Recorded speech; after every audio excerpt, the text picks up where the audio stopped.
Welcome to class tonight. Those of you that are joining us online, we're grateful for your presence as well. Mr. David Tennyson is gratefully agreed to watch on our online chat. So if you've got anything to add to the conversation, we encourage you to do so. Just type it there in the chat, and he will get my attention and make sure that you're a part of the conversation tonight. This is our Analog Faith in Digital Babylon class. We are on week 10, I believe, which means we've got just a couple more weeks to go before we wrap up for this quarter and move on to a fresh study. It's been a very eye-opening study for me, very beneficial, exciting, really intriguing, a little bit scary, all the emotions, all the feels, as the kids used to say probably 10 years ago. But tonight we're going to continue a little bit of our discussion from last week, which was artificial intelligence, and we're going to move into the area of virtual reality and augmented reality because why not, right? Last week when we ended our conversation, we talked about how AI poses a real challenge to what is true and what is truth. And as Christians, we are truth tellers. We are image bearers of God, and therefore we are truth bearers of truth, of what Jesus spoke in John chapter 14, verses 5 through 7. And I'd encourage you to read that entire chapter. You know what? Just go with the whole Gospel of John. It's really, really fun. But specifically in chapter 14, he says that he is the way, the truth, and the life. He would go on to say that no one comes to the Father except through me. One of the challenges of artificial intelligence is that it is indeed it is intelligence in the sense that it is sort of reflected data. It is reflected data of the collective humanity that exists digitally through the internet, through social media, through other data sets of artwork and literature, throughout all of humanity and history. All of those things get trained, AI technology gets trained on these large language models, which then gives us answers when we ask it, when we prompt it. And specifically ChatGPT, probably the most popular one right now. When you ask it a question or when you tell it something, it will interact with you in a very conversational way. And for emerging generations in particular, just the interface is something that I think could be a potential danger. If our kids grow up and they ask a question, I remember having a Magic 8 Ball. You remember those? You'd ask it a question and you flip it over and it always tell you to ask again later, which just seemed like a really lazy way out of it. And never did that in the commercials. But that or Taco Bell packets there for a little while. They gave you also your future. When you look at, not CGI, when you look at ChatGPT and you ask it a question about the meaning of life and it comes back to you in a very conversational way, kids in particular are susceptible to cultivating a relationship because of how the information is exchanged. We know it's a chatbot as adults, but those that are being raised right now, immersed in this world from a very young age, prefrontal cortex development, right? When all of the brain that is responsible for decision making and for really weighing the big picture of things, it's just not there yet. They're not equipped from a brain standpoint with the ability to navigate that without expertly, I guess. And so as adults, we have to be very wise in thinking through not just right now, but what does this technology lead to? Shared with you last week a couple of ways that AI is being used to generate online Bible studies and to generate, it's combined with some animation. There's a fellow I know over in Woodstock, Georgia, that has a website called Logos Answers, and he's partnered with missionaries and preachers and ministers across the globe to create virtual Bible studies with these animated avatars that look and sound like people from different parts of the world. So he can change and tweak the nuance of their facial expressions. He can control what they say and how they say it using AI technology so that their dialect sounds like they're really from that region, so that the cultural references are accurate. He partners with, again, folks that are in those regions. So that's a wonderful way to use artificial intelligence. We've used it here at Madison to create those trading cards for our kids and our older kids to collect and learn about Scripture. So there's some amazing ways. The question that's been asked a lot is fill in the blank good or is it bad? Is social media good? Is it bad? Is AI good? Is it bad? The answer is yes. It is powerful. And because it's powerful, it's very important for us to understand as much as we can of how it works, but also how it plays a role in our life and how it impacts us and those around us. 1 Thessalonians chapter 5 tells us to test all things, but to hold fast what is true. It's very important for us to spend a lot of our time in this life identifying what is true and what is biblical truth. Because anything outside of biblical truth, well, those things should not guide our lives. We have to interact with those things. We interact with untruths all the time and people that live according to untruth, as God would say it. But if we can't identify truth, then it makes us very susceptible to drifting in that direction. Jesus was very, very plain when he said that wide is the gate, broad is the way. It's very easy. The road that leads to destruction. It's very easy for us to develop thought processes, to develop a heart conditioned to the ways of the world. As Paul would use that term, carnal. He didn't mean it in the sexual sense. He meant it in the non-spiritual sense. He meant it in the earthly, the worldly sense of thinking. And that the flesh is in opposition with the spirit. And so we have to be very, very wise and take a lot of time. We need to spend time in the Word. We need to spend time examining our hearts and our actions as well as our motives in contrast with what Christ identifies as the world. So that's kind of where we left off, and this is where we're going to pick up tonight. What is virtual reality? Anybody want to take a stab at a definition?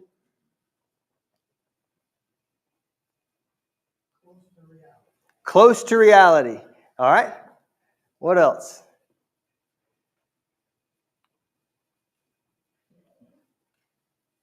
Anybody thinking a gimmick at the mall in the late 1900s? Nope, just me. Cool, good. All right. Well, here's a working definition. The state of being virtual or being one way in power, force, or effect, but another way in actuality. Virtuality is another term that's kind of used interchangeably here. This is a lot of words to describe virtual reality. I would say reality that is not this reality. It's an animated space. It's a digital space. It is a created space that we can enter into in some way using a lot of our senses. So you can look, you can feel in a lot of instances to some degree. This is what it looked like in 1990. If you were walking into the Eastdale Mall in Montgomery, Alabama, right before you got to the skating rink, there were these two giant platforms with circles with people that looked like that little boy that had these massive, I think there's a whole generation that has scoliosis just because of the 10 minutes they spent with this. And it was expensive, so I never did it, but I always watched them. The guy on the left is using a Sega machine. I didn't realize they had one. But everybody else that's watching, the weird person, with this contraption is watching what's on the monitor. And at that time, it was a series of polygons and shapes, triangles, things like that they interacted with, and it was lo-fi, I guess you would say. It wasn't overly captivating, which that's a big reason why these machines went the way of the actual mall itself. They're not super popular. But then, this is a more modern version. I don't know if you've seen Nick Saban boxing, but his daughter took a picture of him at Christmas last year, and he's wearing a more modern VR set. They haven't really changed a whole lot. They've gotten a little bit smaller, and they've added some a little bit smaller joysticks that actually look a lot more like Wii controllers. And so he is seeing something on his Oculus there. I believe it's an Oculus, and he's interacting with that, playing a game, boxing, as it were. He's got some pretty good moves, light of foot for his age. This is another option. What you would see here in the monitor there is what they're actually experiencing. So with AI technology, our gaming technology has really exploded as well. It will continue to get more and more lifelike. It's still not quite there. I haven't experienced one of the new Oculus or any of the new VR headsets, but I did some of the old ones back in the day. This is a Google Glass when it first came out. This was more, I would say, in the Star Trek lane of thinking, but this would utilize augmented reality. Virtual reality is this digital space. Real reality is us.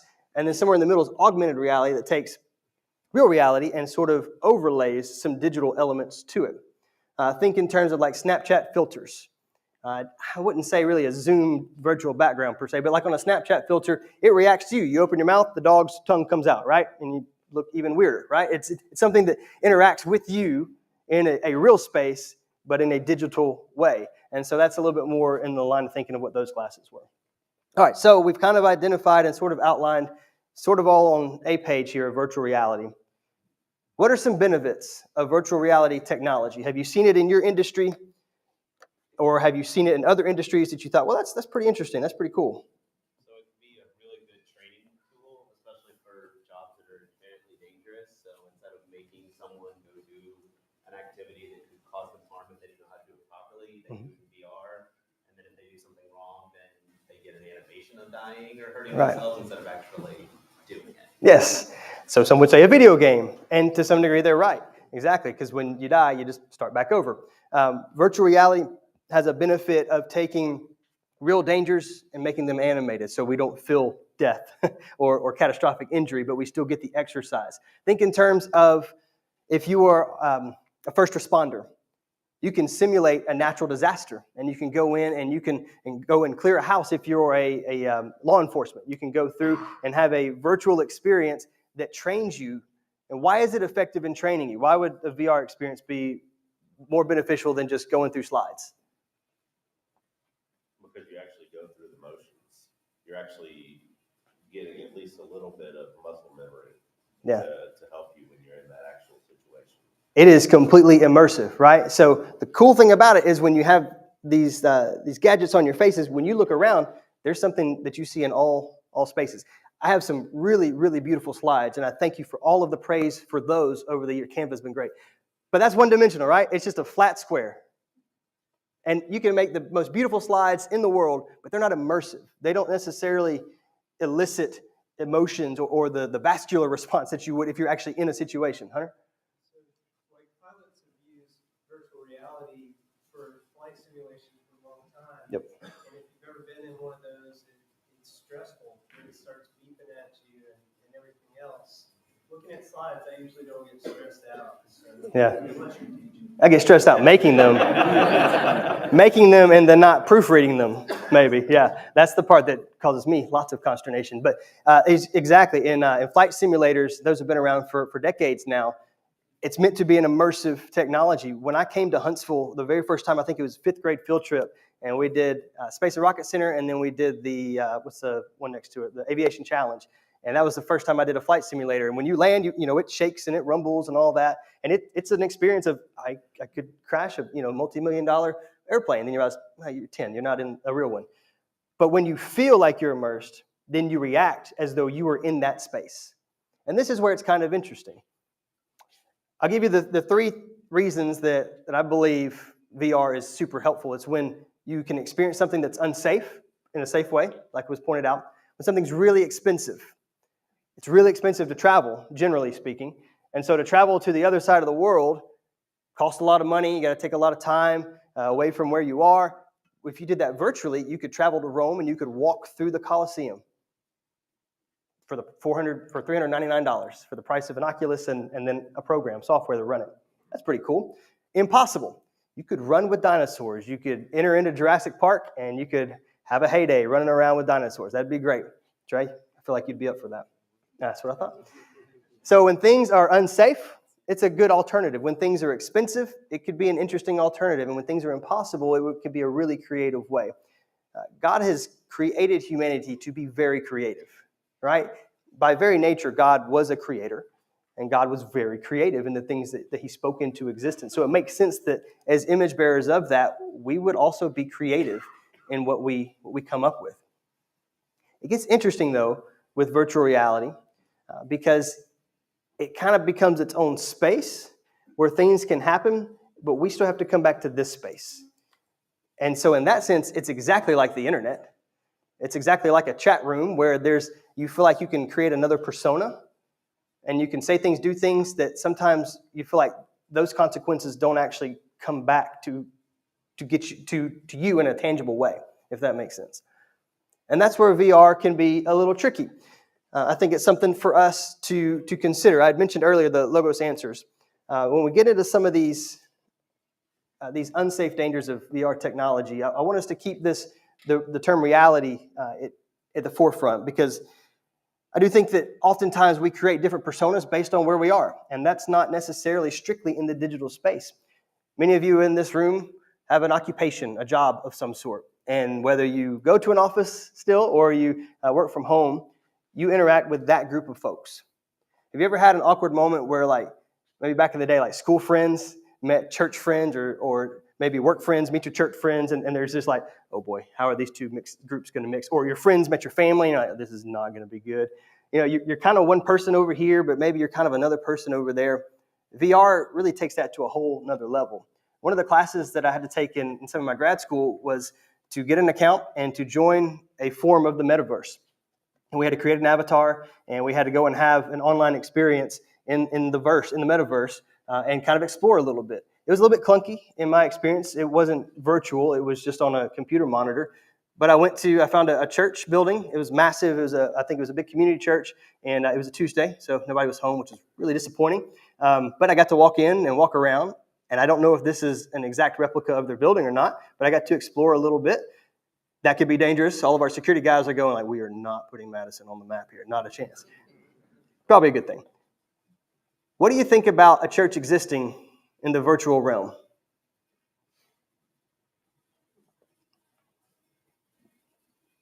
We're going to skip the danger slide. We're going to go to this one. What do you think? How should the church, what are some things I guess we should consider when it comes to the church being in a virtual reality space? How are they catering to the people using it? I'm not going to lie, when you said catering, I immediately went food. I'm like, I don't know how you do potlucks. Poppy seed chicken, is it just as good virtual? I doubt it. Sorry, go ahead. When you are they still using it as a outreach method, or is it now starting to adapt and be more of a virtual reality function and just a little bit of spirituality mixed in? It's like, which way are they leaning towards? Is it streaming services? Is it that kind of usefulness where you can sit in a pew next to other people that are also watching this that just can't go in? Like a shut-in, right? That would be a cool environment because you can sit next to someone even though you can't leave your bed or your house. But is it that, or is it just, oh yeah, we're here, but we'll let anything kind of go. We'll let the whole metaverse happen. This is just a building you can do it in. Okay. Yes, sir. I think of kind of the old expression for doctrine about aid and addition, but aid and replacement. So is it something that's aiding us coming together? Like he's talking about, maybe people that can't come together for certain reasons. Maybe those who are in situations where, I know people that live certain parts of the world and they either don't have church or they have a church that they feel might be a little too liberal, a little too conservative on doctrine. They don't really fully feel comfortable going to that church. Could be that kind of thing, but the church like Madison, are we just replacing the human element, or is it something that can help aid in that, and also aid people that may not be able to get what they feel like is sufficient spiritual interaction in the real world? Is it replacing human element or enhancing a human element? Is that maybe a fair summation? Okay, that's a really good question. Jason, it wasn't quite virtual reality. We had to drive under this 3 years ago. Okay. When nobody could come to the church building and everybody was watching at home. It was great for some people. Some people it was very good to get out. I hate to say that, but some people that were wanting to leave but didn't want to leave because people held them accountable. But now that everybody was in their house, I'm out. Okay. Easy to be anonymous then once you go. We'll come back. Mike, we had two hands here. So here and then Hunter. I think that one thing to consider to answer your question is how do you make it to where it's not just something to consume, show up, do my service and then leave versus making it something that you're going to be a part of and fellowship or, minister to other people. And it's an opportunity for us to serve each other too. Okay. And not just, one way. Go ahead, Hunter. Yeah, that's good. Sorry, I didn't cut you off. Were you done with that? I was trying to take notes as you go so I can remember. Go ahead, Hunter. So I was just going to say that, it can be a good tool to help, but it can't end there because there does have to be a personal connection and a personal interaction with other members of the church to really get that fellowship. That's extremely hard to do virtually. It's very impersonal, no matter how hard we might try. To meet people over a Zoom call and talk to them on a weekly basis. It's just, we did that for a long time. I still do that some at work, and it's not the same as being in the room with people. Okay. Online is not the same as physically in the flesh in the same presence. Mike? So I think my concern is it's not real. So if we're to bear one another's burdens and if we're to be real with one another, how are you going to do that in a virtual reality? I mean, Jesus didn't tell us to sit in our homes with an Oculus on and worship virtually together.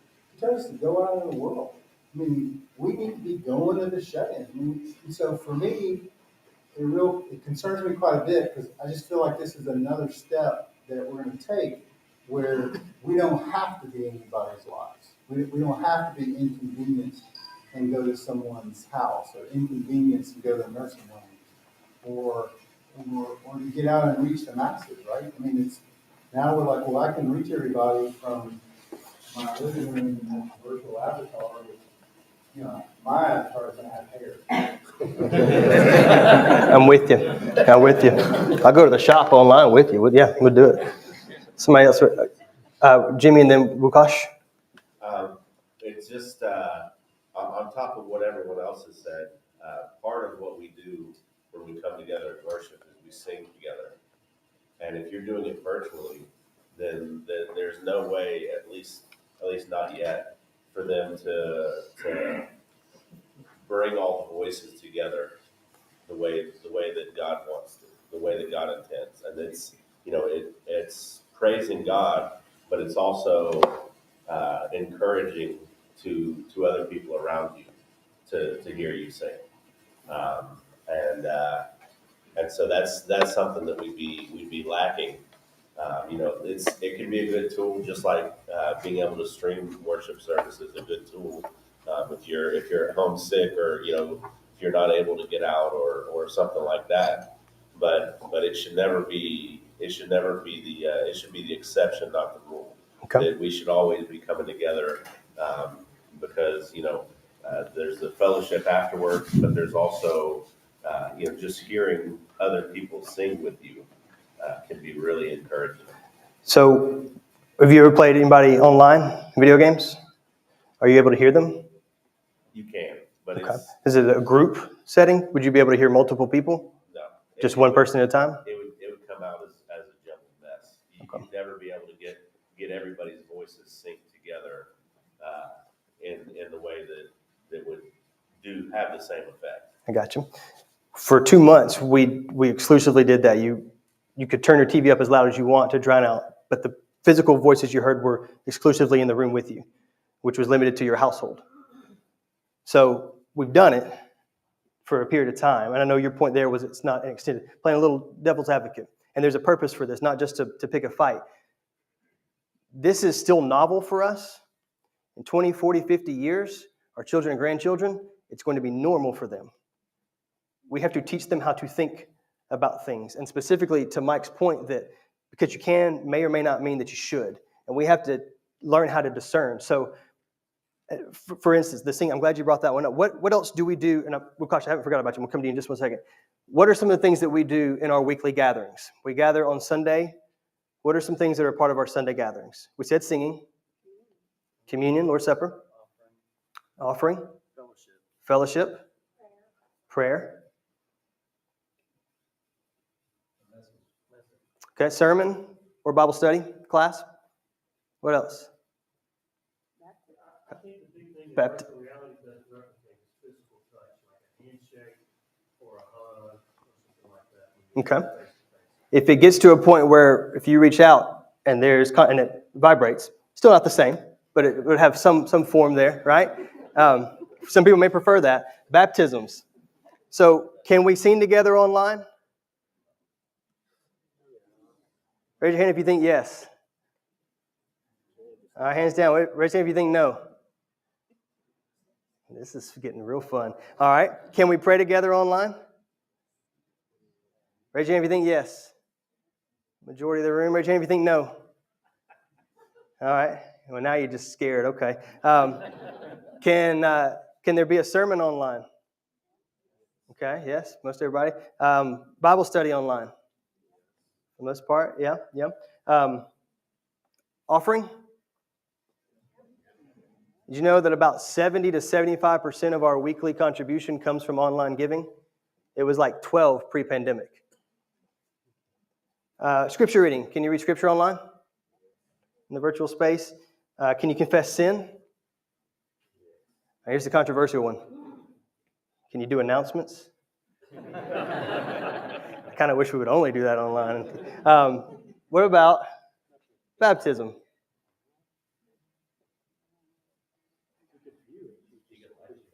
You could view it. You couldn't be present. You could watch a baptism. Would a virtual baptism count, you think, in the eyes of God? No. Mike was right. Jesus didn't talk about the oculus. The word didn't exist. Technically, the word homosexuality was not in the original text. The word didn't exist. These are the arguments that you're going to get. This is going to be the resistance to some folks that are really pushing hard. I'm not saying I'm pushing hard for us to go exclusively in a virtual world. I'm trying to get us to think a little deeper, which has been the theme of this class each week. And this is a nuanced topic that I had spent little to no time pondering. And I imagine I'm not in the minority on that. Wukash, sorry to delay. I would say this, looking on the question, I would say it will be for more teaching purposes. For example, because we're living in so much vivid and visual world, many people might be able to experience, for instance, walking with Jesus like he was preaching and teaching, or for instance, when Adam and Eve were there, when God was among them, or for instance, for a purpose like how to become a disciple of Christ. So that would be a really good class. But there is always distinction, at least, you can do it virtually with all of the masks or streaming. Streaming is different than a virtual thing. We're going to come back to that in just 1 second. Yes, ma'am. I'm glad you went before me because I have something kind of go off of that. Okay. I kind of explain that virtual reality is more like the modern art form, and that if you look at it as art that you can interact with, Christians have throughout the centuries interacted artistically and spoken to the masses through art. Even if they couldn't read, they could see the stained glass, they could see the pictures, Christmas being jacked on the ceiling. So I think that we would be remiss to not join in. We don't want to twist it off and not be in culture. Like we should be there. If we're walking through a virtual reality, they should see something positive and beautiful that comes from us. I'm not sure about worship because at the same time it's not true reality, and we should know about truth and be able to offer real reality and truth. But as far as art, we can speak to people and be there and offer something beautiful in an ugly world. And I think maybe, if you're walking through an artistic landscape and interacting that way, you could meet people who never stepped through a church, where I love how he said, offer just different artistic experiences. Mm-hmm. Okay. Very interesting. Yes, sir. I think she brings up a really good point when it comes to thinking about how our adversaries are also going to be using these same tools to accomplish negative things in the world. And like she's saying, you want to put something beautiful in the world using these tools, right? So, in some ways, yeah, it takes away an element of realism to a lot of things. But if we don't figure out a way to adapt, to use these tools, then the adversary is just going to have a leg up against us in terms of just, finding and discipling people. Mm-hmm.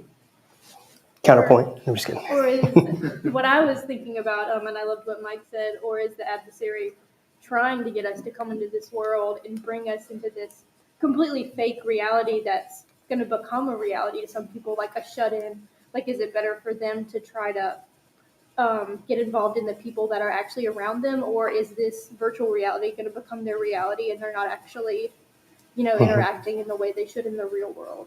Yeah, I think you could take that and apply it to video games, to really any other vice to some degree. And one of the things that we've talked a lot about in this class is brain mapping, basically, the way our brain develops and works and interprets things.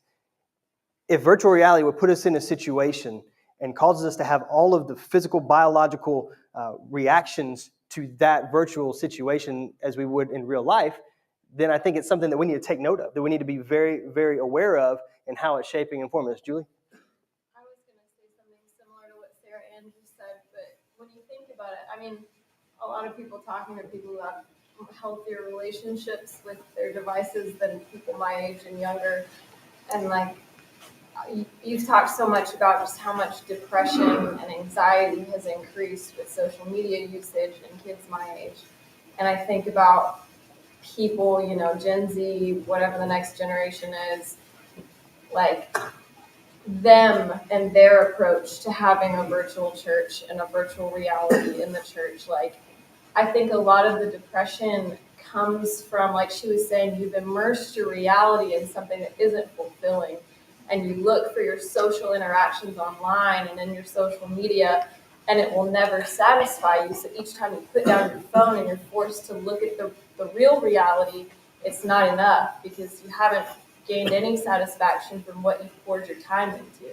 And I think about kids growing up and trying to invest their reality in a virtual church, and just the depression that will come when you turn off the Oculus, you turn off the computer, and you look around at the world around you, and it doesn't satisfy. And I don't know. I mean, not that necessarily will happen, but I see that being a reality for a lot of people, younger generations who don't have a healthy balance with real reality. I got you. It's an escape then. They use that almost as a crutch. Mike, and then we'll come up front. Hunter. You asked all those questions. Here's my question. I don't answer. I just ask. Can we worship online? I mean, you mentioned all the elements of worship, but can we do that online? Can we truly worship in spirit? If Jesus is there with us when 2 or 3 are gathered in his name, is Jesus going to be there virtually? I mean, I just keep going back that if we think those 7 things you mentioned, those acts, that's worship, and we come in and we do those 7 things and we walk out, and if we think we check the box off, then we're really missing what worship is, period, right? You've read some of my notes. One of the questions I originally had on the slide was, does God exist online? And do Christians exist online? Well, Christians exist wherever they are. God created the created order, right? Virtual reality is a technology that humanity has developed. So yeah, there's no spatial separation from that standpoint. Hunter, you had something? I was just going to say, one of the challenges with virtual reality in the church is, and would be, the more it grows, is like, I don't know about y'all, but church for my 2-year-old at the time and my 4-year-old was not a great experience virtually for the COVID years, right? Mm-hmm. And school for teachers and students alike was not great during the COVID times. So like every teacher in here just amens you on that one. For like little kids especially. Mm-hmm. And I mean, I don't know how you get the impact of a Bible class on a Sunday night or a Wednesday night. I don't know how you do that virtually for a 3-year-old week after week. Right. Something to consider as this technology continues to grow and to develop, and it becomes more lifelike, and some of the hiccups that we experienced 3 years ago are already ironed out with some of those platforms. Does the same logic still apply? We'll go Jeff real quick, and then we got somebody online, and then we're getting close to time to wrap up. One thing to keep in mind is when you look at the world as a whole, most of the world is going to have electricity. And so how can you convert those? You can't do that online. Okay. It has to be done personally. And if we're honest with ourselves, everybody in this room is converted by personal interaction with somebody. So by nature, technology is its own limiter, essentially. David, somebody online? Yeah, so Joyce online is saying it's tough even in this class live stream with the audience at home being at the disadvantage. They're not able to hear all of the audience participation, but you're also not getting the, look to your left and look at the person who's speaking and see how they're saying the things that they're saying. So, Ms. Joyce, we're working on that. We're going to get a 360 camera. No one's going to come in class anymore because they're for fear of being on camera. Yeah, that is definitely another limiter. A few things that I want us to think about. A few of the other shared experiences that we have as a part of the church. And tonight your homework is to answer the question, what is the church? And to search the scriptures to find that answer. Some of the things that we share together as the family of God. Funerals. How do you currently use technology to reach out to someone who's lost a loved one? You probably use your phone. You might even use email. You might even go the next step and use an emoji. And we've tried to find ways as we've developed these new platforms and new means of communication, these new spaces to communicate. We try to find ways to communicate what actually happens right here. So we come up with these little emojis, right? A heart or googly eyes or weird ones that nobody understands, right? Facebook created the poke button in the beginning just to confuse everyone, and they were very successful. But then the like button came. so that we could communicate something, but then the like button actually took on a life of its own. Like we in these digital, non-physical, non-real spaces, we still try to reflect reality. And it's amazing how much effort and energy we put into creating a non-real space to only try to make it reflect reality. Have you ever thought about that? Like the best video games are the ones that are the most lifelike. Mostly because I would much rather control someone that looks just like an NFL player rather than to be someone that is tackled by an actual NFL player. So there's a lot of reasons why we do that. But from the beginning, I feel like there's been this desire to sort of escape reality in some sense. And now that we have the technology that really feeds that desire, it's not always good. And to be entertained is probably fine, but to be consumed by our entertainment is not good. So that's a really big one. How should the church exist online? Mike referenced Matthew chapter 18 and verse 20. Wherever 2 or 3 are gathered in my name, there I am with them. Do you know what the context is for that statement? It's really reconciliation. Go back and read Matthew chapter 18 and see where that comes in line with what Jesus was saying there. The presence of believers together, gathered in the name of Christ, seems to indicate also the presence of Jesus in that place. And so therefore, if 2 or 3 believers are gathered in a Facebook chat room or Facebook private group, is Jesus there? If they're gathered in his name, so to speak. One of the things that we really had to challenge in 2020 was everything. Our dictionary. What does it mean to gather? We said it. I said it over and over again. Thanks for gathering with us. I say it on Sundays when I do that. Thanks for gathering with us online, if you're joining us online. The word gather and our definition was challenged. We had to refine that, and we had to check it a little bit. We really, to me, one of the greatest benefits of the COVID era for the church at large was we really had to examine what was, to use the popular term at the time, what was essential and what was tradition. And if we rightly identify tradition, then you know what we have? We actually have freedom.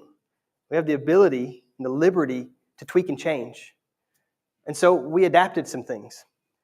And it was a really challenging time for me, as it was for all of us. But in my role specifically, I had people say, thank you so much for all whatever, putting it online. Like that was my only connection to the church. And that was intended to be a compliment. And I was thankful for the encouragement, but I was also heartbroken because that means at that time we had one layer of connection to the church, at least in how we articulated it. And that was first day of the week worship assembly, first day of the week worship gathering. I think part of the challenge for us today that will directly impact the church of tomorrow is, do we make our in-person gatherings worth being a part of? Is there something that's actually real in our connection here? Because otherwise, the virtual connection, that reality is going to be just as well. Lukash, real quick. That's right, which was not all bad, actually. That's right, you got it, yeah.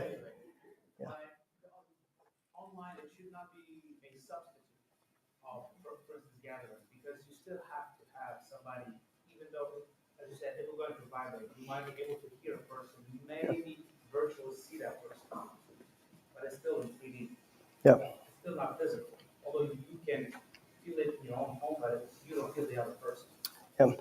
The reality is, us being in this proximity really does have a different impact than being in a digital space when there's a screen, when we're looking at pixels, because that's ultimately what it is.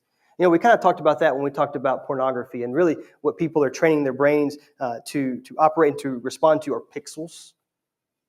Pixels that come together. It's like pointillism. You remember art class where we talked about pointillism? It's an image that was created by a bunch of different dots. That when you get really close, it's like little dots, but when you span out, it's an image. That's kind of what we do there too. It's not real. If there's anything that Jesus came teaching, it was to bring a real kingdom. In fact, I would say that he brought the reality of a new kingdom. He didn't, and I've said this before in this class, he didn't come teaching a new moral ethic, a new way to be good. He came teaching a new way to experience life. The kingdom of God is not church that you go to. The kingdom of God is something that we are about, something that is in us. His Spirit dwells within us. That's why our bodies have tremendous value. They house the Spirit of God. They are created in the image of God. Screens bear the image of God when they have our faces on it. So there's a person on the other side of that. But the The technology is a conduit. I believe, my conviction is that technology in all circumstances, and I believe it'll scale up, I believe it scales backwards in history. The telephone was a great, great helper in making the world a little bit smaller so we could hear people's voices. And now we have where we can see their faces and hear their voices. So when someone's deployed in Afghanistan, halfway across the world, they can talk to their kids at night and they can sing them to sleep. But if you ask either side of that conversation if that's the same thing as being there, the answer is absolutely not. And it won't be. The existence online, our existence online, should be an expression, or excuse me, a reflection of us. In that if there's an opportunity, if you're a gamer and you have an opportunity to talk to somebody about the gospel, absolutely you better take it, right? If you're in the line at the grocery store and you have an opportunity to talk about the gospel, absolutely you better take it. We don't change who we are. We always reflect the image of Christ.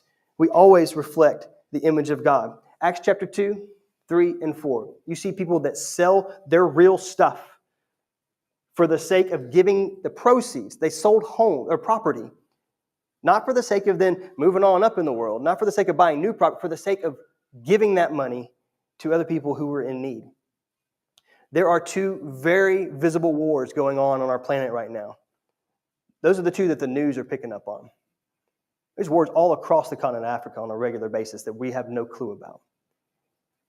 But there's also a spiritual war that goes on every second of every day for our hearts. And how we see the world and how we interact with the world plays a major role in the success or failure of our battles that day. I believe that God has called us to proclaim the gospel, to spread his kingdom, to glorify his name. And I'm going to do that on whatever platform I'm on, social media, whatever, even in the virtual space. How should the church exist online is a very nuanced question. Right now, from the sake of Madison congregation, we're on Facebook. We have a public profile there. We have a public Instagram profile. We have a public YouTube channel. Those are essentially the three places that we are. We're not on TikTok. We're not on Snapchat. Probably never will be. Not going to be on a lot of the others that come out. Those are three that we feel like are good places to amplify what we are trying to speak as a congregation. People can contact us, and we have a website as well. Sometimes it works, sometimes it doesn't. That's technology. But I think it's important for us to spend time thinking about where we should be, where we should not be. I think it's important for us to think through, as the congregation, what translates online and what does not. Where are the limiters? And then we have to be very good at articulating that to the next generation. Because I don't think it's a really easy conversation to have with someone who has been raised to do virtually everything online. Now we have people that are being educated online from kindergarten on. So why would church not fit into that? They game online. Well, why would the church not fit into that? Work from home virtually. Why would the church not fit into that? These are not easy questions. And if you're a parent, we've got to figure it out. There's no answer in the back of the book, essentially, but it's all throughout Scripture. We have to identify what is the reality that we are called to live today. How do we bear that out in whatever space we're in? Where do we need to draw the line? Because the world is not going to draw a guardrail for us. Government is, if they do put up a guardrail, it's going to be a generation or two too late. We are responsible for how we live and exist in this world. We said it before. We could move to Tennessee and live on a farm with the Amish folks, right? They share our hairstyle, but they grow it out here. It's pretty cool. So we could fit in. We could choose that. We could choose to limit everything, or we could choose to learn to discern and to use wisdom and to navigate in a healthy way. Jim, you got 10 seconds? Funny story. I mean, not funny because we were online for about 3 or 4 months. I heard on Capitol Road in front of the dollar store, and I saw the beard of Thomas Turner. Tim and Nancy were selling. You said beard with a D, right? Beard. Okay. Tim and Nancy were selling barbecue. I zipped down there and turned around, and there was about 12 of us from this congregation there to get barbecue. The interaction with each human there, we've been missing that. We've been in our house, not doing that. Yeah. What's different, though, Jim, is you've existed for a few years, because you're very young and spry, with exclusively analog connections. What happens when your grandkids that have had almost exclusively digital connections get to that stage? I say that just to keep in mind when you have those conversations, keep in mind where they're coming from. because it is different. We've talked a lot about how the age gap is something I think Satan uses, but there's also a reality there in our thought processes and how we actually engage. So a couple of things to consider there. Acts chapter 2, 3, and 4 in particular. Go through and read the entire Gospel of John. You're welcome. All right, love you guys very much. We will see you next week.